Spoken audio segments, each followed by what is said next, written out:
ये कम अक्ल आदमी एक बहुत बड़ी हथियार बनाने वाली कंपनी में काम करता है।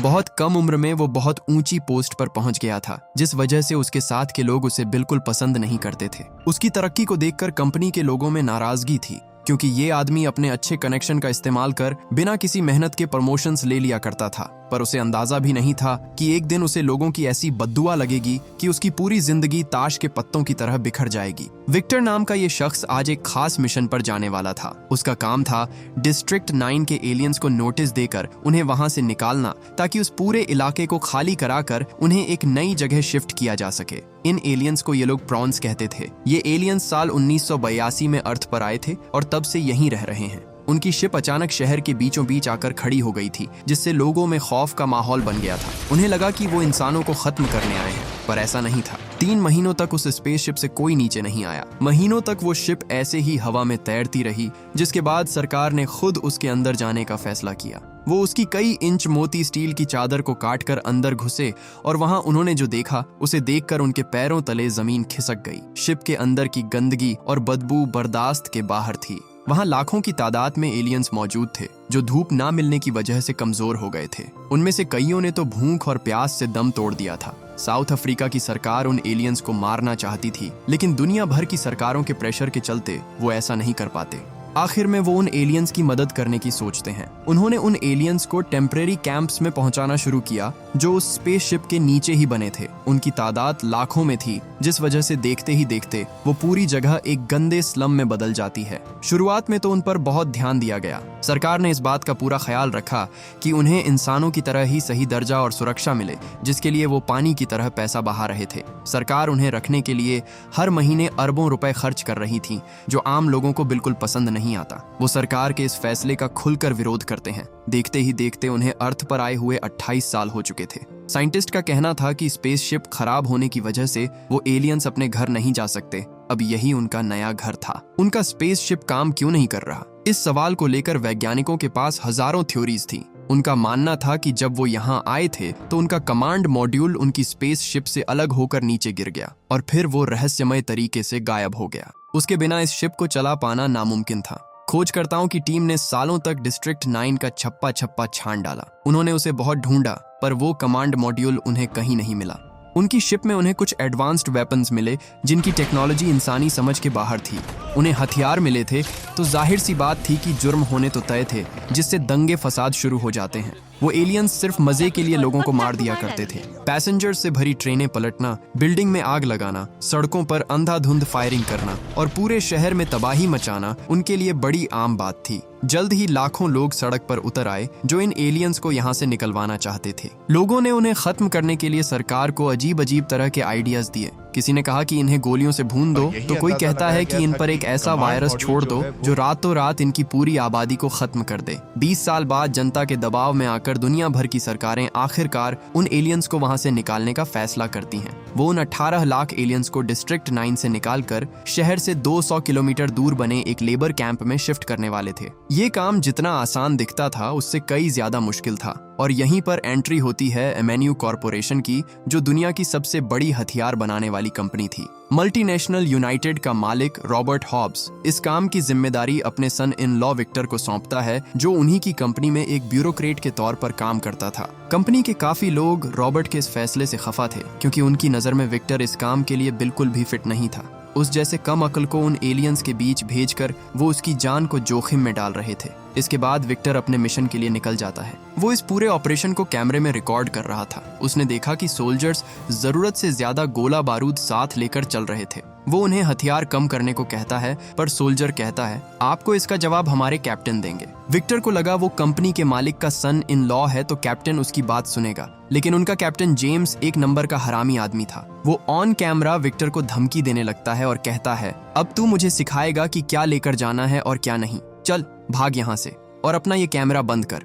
कैप्टन की अकड़ से ये बात शीशे की तरह साफ थी कि कंपनी में कोई भी विक्टर की इज्जत नहीं करता था, पर विक्टर इन सब बातों को इग्नोर करता चला गया। इसके बाद वो सब डिस्ट्रिक्ट 9 पहुंच जाते हैं। बाहर कुछ लोग उनके इस एलियन हटाओ ऑपरेशन का विरोध कर रहे थे। उन्हें लगता था कि उन एलियंस को भी जीने का हक है। जल्द ही वो एलियंस के स्लम एरिया में पहुंच जाते हैं, पर वहां पहुंचते ही कुछ एलियंस ने उन पर गोली चलानी शुरू कर दी। विक्टर उन्हें शांत रहने को कहता है, जिसके बाद वो लोग भी शांत हो गए। विक्टर ने एक एलियन का दरवाजा खटखटाया क्योंकि वो उसे घर खाली करने का नोटिस देने आया था, पर उन एलियंस को यहाँ से निकालना इतना भी आसान नहीं था। बड़ी मुश्किल से उसे वहां से एक साइन मिल जाता है। इसी बीच उन्होंने देखा कि एक प्रॉन उनकी गाड़ियों के टायर खा रहा था। गार्ड उसे रोकने के लिए आगे बढ़ा, पर उस एलियन ने उसे इतनी तेज लात मारी कि उसका शरीर फटकर दूर जा गिरा। उसकी देखा देखी वहां और एलियंस आ जाते हैं। इससे पहले वो उन्हें कोई चोट पहुंचाते, विक्टर उनकी ओर बिल्लियों का खाना फेंक देता है क्योंकि इन एलियंस को कैट फूड बहुत पसंद था। इसके बाद वो सब नाइजीरियन कंपाउंड एरिया से गुजरते हैं। ये पूरा इलाका यहाँ के बदमाश लोगों का था। ये लोग यहाँ खाने के बदले में उन एलियंस से हथियारों का सौदा करते थे। लोगों ने बिल्लियों का खाना चोरी करके उसे डिस्ट्रिक्ट 9 में महंगे दामों पर बेचना शुरू कर दिया था, जिससे खाने की जबरदस्त शॉर्टेज होती जा रही थी। इन लोगों को यहाँ रोकने वाला कोई नहीं था, इसलिए ये यहाँ हथियारों की सौदेबाजी से लेकर प्रोस्टिट्यूशन तक सारे गैर कानूनी काम करते थे। उनका लीडर ओबेसांजो लूना इस इलाके का इतना पावरफुल आदमी था कि एमेन्यू वाले भी उससे नहीं उलझते थे। विक्टर एक और घर में जाता है, लेकिन वहां उसे उन एलियंस के ढेर सारे अंडे मिले। उनकी आबादी बहुत तेजी से बढ़ती जा रही थी, इसीलिए उनकी पॉपुलेशन कंट्रोल करने के लिए विक्टर उन सारे अंडों को जलाने के ऑर्डर्स देता है। वहां उन्हें ढेर सारे एलियन हथियार भी मिलते हैं जो दिखने में तो बहुत छोटे थे, पर शूट करने पर बहुत ज्यादा तबाही मचाते थे। पता चला कि एमेन्यू इन्हीं वेपन्स को हथियाने के लिए सालों से इस मिशन पर काम कर रही थी। उन्होंने रिवर्स इंजीनियर करके बिल्कुल उस जैसा हथियार बनाने की कोशिश की, पर वो ऐसा करने में कामयाब नहीं हो पाए क्योंकि वो वेपन्स उन एलियन के डीएनए से लिंक थे। इंसानों का डीएनए उन एलियंस से अलग होने की वजह से इंसान ये हथियार नहीं चला सकते थे। विक्टर अपने काम को जारी रखता है। वो एक और प्रॉन से सिग्नेचर लेने जाता है, पर वो प्रॉन उन पर फावड़े से हमला कर देता है। उसे काबू में लाने के लिए बचाव दल को ऊपर से गोली चलानी पड़ती है। उधर हम कुछ और एलियंस को देखते हैं जो कूड़े के ढेर में कुछ ढूंढ रहे थे। उन तीनों में से सिर्फ क्रिस्टोफर नाम के एलियन को पता था कि उन्हें किस चीज की तलाश थी।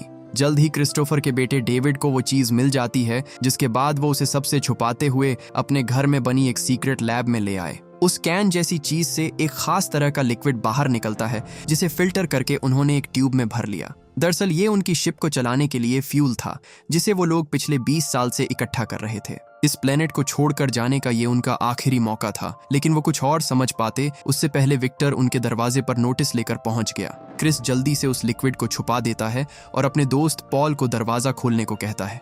विक्टर ने दरवाजा खटखटाया, लेकिन पॉल उनके हाथ में हथियार देखते ही तुरंत दरवाजा बंद कर देता है। वो लोग जबरदस्ती अंदर घुसकर पॉल को बाहर निकालते हैं। विक्टर उसके घर की तलाशी लेता है और देखता है कि उन लोगों ने अंदर एक केमिस्ट्री लैब बना रखी थी। थोड़ी छानबीन करने पर उसे वो कंटेनर भी मिल जाता है जिसके अंदर उनकी शिप का फ्यूल था। विक्टर उसे खोलने की कोशिश करता है, पर तभी उस लिक्विड के कुछ छींटे उसके मुंह पर गिर गईं। वो जल्दी से कैमरामैन को रिकॉर्डिंग बंद करने को कहता है, जिसके बाद उसने फटाफट अपना मुंह पोंछा और ऐसे बर्ताव करने लगा जैसे कुछ हुआ ही नहीं था। उधर क्रिस देखता है कि गार्ड्स उसके दोस्त पॉल को गैर कानूनी हथियार रखने के जुर्म में गिरफ्तार कर लेते हैं, पर वो उसे कोई नुकसान पहुंचाते उससे पहले ही पॉल उन पर हमला कर देता है। जेम्स ने जब उस एलियन को अपने लोगों को नुकसान पहुंचाते देखा तो वो तुरंत ही उस पर गोली चला देता है। पॉल आखिर में सरेंडर कर देता है और उससे अपनी जान की भीख मांगता है, पर जेम्स उस पर जरा भी रहम नहीं दिखाता और उसे मार डालता है। इस हमले में विक्टर का हाथ टूट जाता है, जिस वजह से टीम पीछे हटने का फैसला करती है। जल्द ही विक्टर क्रिस के घर भी पहुंच गया। वो उसे पेपर्स पर साइन करने को कहता है, वरना वो उसके बेटे को उठाकर ले जाते। वो उसके साथ जोर जबरदस्ती कर ही रहा था कि तभी विक्टर को अपना सर भारी महसूस होने लगता है। कुछ ही देर में उसे उल्टियां होने लगी। ये सब देखकर टीम पीछे हटने का फैसला करती है। वो कल फिर आकर मिशन को जारी रखने वाले थे, पर विक्टर की तबीयत में सुधार आने के बजाय उसकी तबीयत और खराब होने लगती है। उसकी नाक से काले रंग का अजीब सा लिक्विड निकलने लगा, जिस वजह से वो काम से छुट्टी ले लेता है। जब वो अपने घर पहुंचा तो ढेर सारे लोग उसका स्वागत करते हैं। उसकी वाइफ वेनेसा ने विक्टर के प्रमोशन की खुशी में एक छोटी सी पार्टी रखी थी। विक्टर कहता है उसे कुछ ठीक नहीं लग रहा, पर उस वक्त किसी ने उसकी हालत पर ध्यान नहीं दिया। वो विक्टर को केक काटने को कहते हैं, पर जब वो केक काट रहा था तभी उसने काले लिक्विड की उल्टियां करनी शुरू कर दी, जिसके बाद उसे तुरंत हॉस्पिटल में एडमिट कर दिया जाता है। डॉक्टर ने जब उसके हाथ की पट्टी खोली तो उसने कुछ ऐसा देखा जिसे देखकर उसकी आंखें फटी की फटी रह गईं। उस ब्लैक लिक्विड की वजह से विक्टर का एक हाथ बिल्कुल उन एलियंस के हाथ जैसा हो गया। जल्द ही वहां कुछ गार्ड्स आए और उसे उठाकर अपने साथ ले गए। उसे एक कंपनी की एक सीक्रेट लैब में ले जाया जाता है, जहां उसे 2400 घंटे मॉनिटर किया जाता है। उस ब्लैक लिक्विड की वजह से विक्टर एक एलियन वायरस से संक्रमित हो गया और लगातार ये इन्फेक्शन बढ़ता ही जा रहा था। डॉक्टर्स उस पर तरह तरह के एक्सपेरिमेंट्स करते हैं, पर उनके पास इस एलियन वायरस को रोकने का कोई तरीका नहीं था। अब विक्टर के शरीर में उन एलियंस का डीएनए था, जिस वजह से वो उन एलियन हथियारों को चला पा रहा था। विक्टर, जो बहुत थक चुका था, उन्हें हथियार चलाने से मना कर देता है, पर उन लोगों ने उसे करंट के झटके देकर वापस होश में लाया। वो उसे बहुत टॉर्चर करते हैं और उन्होंने हद तो तब पार कर दी जब उन्होंने एक जिंदा एलियन को उसके सामने लाकर खड़ा कर दिया। विक्टर कहता है, मैं तुम्हारे लिए किसी और चीज को शूट कर दूंगा, पर उस बेचारे अंतरिक्ष मानव को छोड़ दो। वो उस एलियन को नहीं मारना चाहता था, पर साइंटिस्ट जबरदस्ती उससे गन का ट्रिगर दबवा देते हैं, जिससे उस एलियन के चीथड़े उड़ गए। डॉक्टर्स रॉबर्ट को बताते हैं कि आपका दामाद धीरे धीरे एक प्रॉन में ट्रांसफॉर्म हो रहा है और जल्द ही वो भी उन एलियंस जैसा दिखने लगेगा। हालांकि रॉबर्ट को विक्टर की इस हालत से कोई फर्क नहीं पड़ता था। डॉक्टर्स कहते हैं, इसके साथ जो हो रहा है वो जरूरी नहीं है, जरूरी ये है कि हमें जो मिला है उसे ज्यादा से ज्यादा फायदा कैसे उठाया जाए। उसका ये शरीर करोड़ों अरबों डॉलर्स से भी ज्यादा महंगा था। वो उसके शरीर को चीर फाड़ कर उस पर एक्सपेरिमेंट्स करने वाले थे, ताकि उन हथियारों को चलाने का कोई तरीका ढूंढ सके। विक्टर को जब पता चला कि वो उसे मारने वाले हैं, तो वो अपने फादर इन लॉ से मदद मांगता है, पर रॉबर्ट को सिर्फ और सिर्फ पैसों से प्यार था। वो उसे मरने के लिए छोड़कर वहां से चला जाता है। वो अपनी बेटी से झूठ बोलता है कि विक्टर को अब नहीं बचाया जा सकता। एक बार ये वायरस शरीर में चला गया तो इंसान का बचना नामुमकिन है, इसलिए उसे भूल जाने में ही भलाई है। उधर हम विक्टर को देखते हैं, जिसके शरीर को चीरने की तैयारियां चल रही थीं।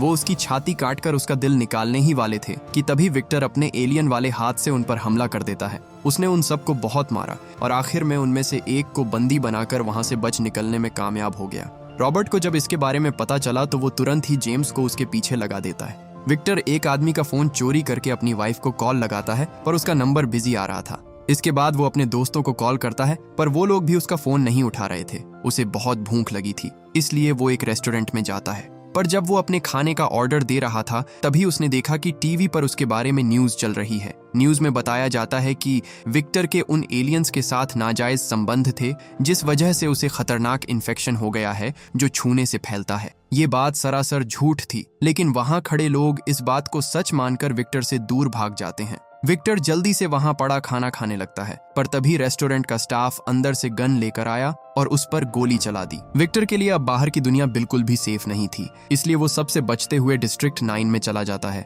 क्योंकि वो जानता था कि यहाँ उसे ढूंढने के लिए कोई नहीं आएगा। अपनी पूरी रात विक्टर वहीं गुजारता है और अगली सुबह वो देखता है कि वो एलियंस खाना लेने के लिए लाइन में खड़े थे। उसे बहुत भूख लगी थी, इसलिए वो भी बिना देर किए उस लाइन में खड़ा हो गया। वो उनसे बिल्लियों का खाना मांगकर उसे चाव से खाने लगता है, पर जब वो उसे खा रहा था तभी उसे याद आया कि वो तो इंसान है। जिसके बाद वो उस कैट फूड को उठाकर फेंक देता है। उसे समझ नहीं आ रहा था कि वो अब क्या करे, लेकिन तभी उसे उसकी वाइफ का कॉल आता है। उसने न्यूज में सब देख लिया था और वो इस बात पर यकीन भी करने लगी थी। विक्टर उसे समझाने की कोशिश करता है कि उसके उन घिनौने एलियंस के साथ कोई नाजायज संबंध नहीं थे, पर वेनेसा उस पर यकीन नहीं करती। वो कहती है, मुझसे कभी बात मत करना, और बस इतना कहकर उसने फोन को काट दिया। ये सुनते ही विक्टर जल्दी से गया और एक कुल्हाड़ी उठा लाया। वो उस कुल्हाड़ी से अपना हाथ काटने की कोशिश करता है, पर यह उसके लिए बहुत मुश्किल था। किसी तरह हिम्मत करके आखिर में वो अपनी एक उंगली काट देता है, पर उसे इतना दर्द हुआ जितना कि खुद के हाथ कटने पर होता, क्योंकि अब वो हाथ पूरी तरह से उसके शरीर से जुड़ चुका था। जल्द ही 12-13 हेलीकॉप्टर्स एक साथ डिस्ट्रिक्ट 9 में घुस जाते हैं, जिनसे बचने के लिए विक्टर क्रिस्टोफर के घर में घुस जाता है। विक्टर कहता है, मेरा छुपना जरूरी है, अगर मैं बाहर गया तो वो लोग मुझे मार डालेंगे। पर तभी उसने देखा कि क्रिस्टोफर ढेर सारे कंप्यूटर जोड़कर कुछ बनाने की कोशिश कर रहा था। वो कुछ समझ पाता उससे पहले ही कमजोरी की वजह से वो बेहोश हो जाता है। क्रिस्टोफर उसे उठाकर बाहर फेंकना चाहता था, पर जब उसने उसका हाथ देखा तो वो समझ गया कि इसकी ये हालत किस वजह से हुई है, जिसके बाद वो उसे घर के बेसमेंट में छुपा देता है। विक्टर के होश आते ही वो उससे उस ब्लैक लिक्विड के बारे में पूछता है जो वो यहाँ से ले गया था। डेविड उसे बताता है कि वो लिक्विड हमारी शिप का फ्यूल है, उसकी मदद से हम फिर से उड़ सकते हैं। क्रिस्टोफर कहता है, तुम्हारे साथ बहुत बुरा हुआ, मैं तुम्हें ठीक कर सकता था, क्योंकि मदरशिप में एक मेडिकल इक्विपमेंट है जिसे खास इसी तरह के इन्फेक्शन को ठीक करने के लिए बनाया गया था। जब विक्टर को पता चला कि वो उसे ठीक कर सकते हैं तो उसकी खुशी का ठिकाना ही नहीं रहा। पर उसकी ये खुशी ज्यादा देर नहीं टिकती, क्योंकि उस लिक्विड के बिना वो लोग मदरशिप तक नहीं पहुंच सकते थे। वो कहता है, क्यों ना हम फ्यूल को दोबारा बना लें, पर इतना फ्यूल इकट्ठा करने में ही क्रिस्टोफर को 20 साल लग गए थे। विक्टर का इन्फेक्शन लगातार बढ़ता ही जा रहा था। उसकी पीठ पर प्रॉन्स जैसे निशान आने लगते हैं जो दिखने में बहुत घिनौने थे। वो बैठकर अपनी इस हालत को कोस ही रहा था कि तभी उसे उसकी वाइफ का कॉल आता है। वेनेसा को पता चल गया था कि ये सब उसके डैड ने करवाया है। उसकी बातें सुनकर विक्टर के अंदर एक उम्मीद आती है कि सब कुछ फिर से ठीक हो सकता है। वो वेनेसा को बताता है कि उसके पास एक प्लान है, वो सब कुछ पहले जैसा कर सकता है, पर उसे पता नहीं था कि मिलिट्री उसके कॉल को ट्रेस कर रही थी। उन्हें पता चल जाता है कि विक्टर डिस्ट्रिक्ट 9 में छुपा हुआ है, जिसके बाद वो पूरे इलाके की घेराबंदी कर देते हैं। उधर हम डेविड को देखते हैं, जो अब भी अपने घर जाने के सपने देख रहा था। क्रिस्टोफर बोला, अब हम घर नहीं जा रहे, वो दूसरी जगह ही अब हमारा नया घर है। विक्टर, जो दूर खड़ा उन दोनों को देख रहा था, कहता है, उन कैंप्स में मत जाना, वो जगह किसी जेल से कम नहीं। अगर तुम वहां गए तो वो लोग तुम्हें मार देंगे। वो बोला, अगर मैं तुम्हारे लिए वो ब्लैक लिक्विड ले आऊं तो क्या तुम मुझे ठीक कर सकते हो? क्रिस कहता है, हाँ मैं तुम्हें ठीक कर सकता हूँ। लेकिन वो उसे पूरी बात नहीं बताता, क्योंकि अगर वो उसे पूरी बात बता देता तो विक्टर कभी उसकी मदद के लिए तैयार नहीं होता। अगले दिन विक्टर हथियार लेने के लिए उन नाइजीरियन गैंगस्टर के पास जाता है। उन्हें विक्टर के बारे में सब पता चल गया था, जिसके बाद वो उसका मजाक उड़ाने लगते हैं। इसके बाद एक आदमी उन्हें अपने बॉस ओबेसांजो लूना के पास ले गया। विक्टर उससे कुछ हथियार मांगता है, पर उसकी मदद करने के बजाय लूना उस पर गुस्सा करने लगा। वो उसे हथियार दे देता, पर बदले में उसे कुछ चाहिए था। वो विक्टर से उसका हाथ मांगता है ताकि वो उसे पकाकर खा सके। पता चला कि लूना उन एलियंस को मारकर उनका मीट खाता था।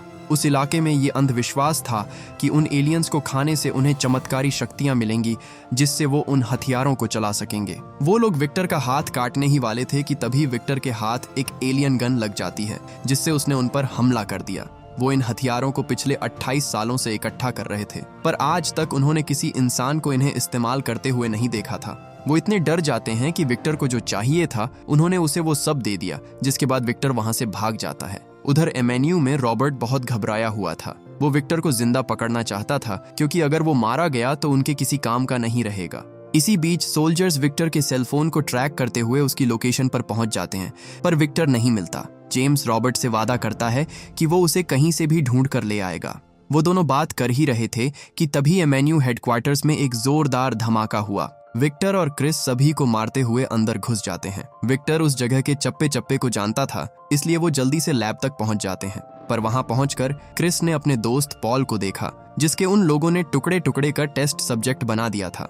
उसके कटे फटे शरीर को देखकर क्रिस एकदम से सहम जाता है। उधर विक्टर को वो ब्लैक लिक्विड मिल जाता है। वो क्रिस को समझाता है कि हमें यहाँ से निकलना होगा, वो लोग किसी भी वक्त यहाँ आते ही होंगे। पर क्रिस अब भी सदमे से नहीं निकल पाया था। जल्द ही वहां सोल्जर्स आ जाते हैं, जिन्होंने उन पर गोलियां बरसानी शुरू कर दी। पर क्रिस अपनी जगह से टस से मस नहीं होता, जिसके बाद विक्टर को उसकी जान बचानी पड़ती है। उन्हें जल्दी से वहां से निकलने का कोई रास्ता ढूंढना था, जिसके बाद क्रिस कुछ पार्ट्स को जोड़कर एक बॉम्ब बना देता है।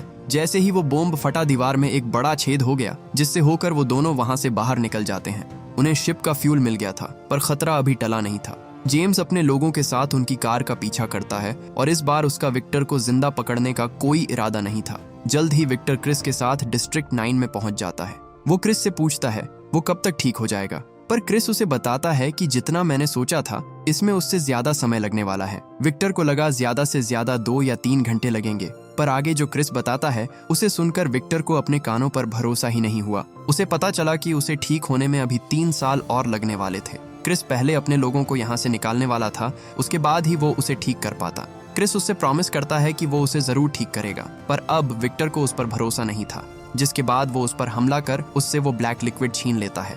उसके जाते ही वहाँ जेम्स आया, जो बेचारे क्रिस को बहुत टॉर्चर करता है। उधर डेविड विक्टर से अपने डैड के बारे में पूछता है, पर विक्टर उसे झूठ बोलता है कि उसके डैड ऊपर कुछ जरूरी काम कर रहे हैं। उसने जैसे ही कमांड मॉड्यूल पर अपना हाथ रखा, शिप उसके डीएनए सिग्नेचर को पहचान लेती है। विक्टर उस शिप को जमीन से बाहर ले आया, जबकि क्रिस बाहर ही रह जाता है। वो वहां से भाग ही रहा था कि तभी एमेन्यू के सोल्जर्स उस पर मिसाइल फायर कर देते हैं, जिससे उनका शिप आउट ऑफ कंट्रोल होकर क्रैश कर गया। लूना दूर बैठा ये सब होते हुए देख रहा था, जिसके बाद वो अपने लोगों को उसे पकड़ के लाने को कहता है। उधर जेम्स ने विक्टर को ढूंढ लिया। वो उन दोनों को बंदी बनाकर वहां से ले ही जा रहा था कि तभी उन नाइजीरियन गैंगस्टर्स ने उन पर हमला कर दिया।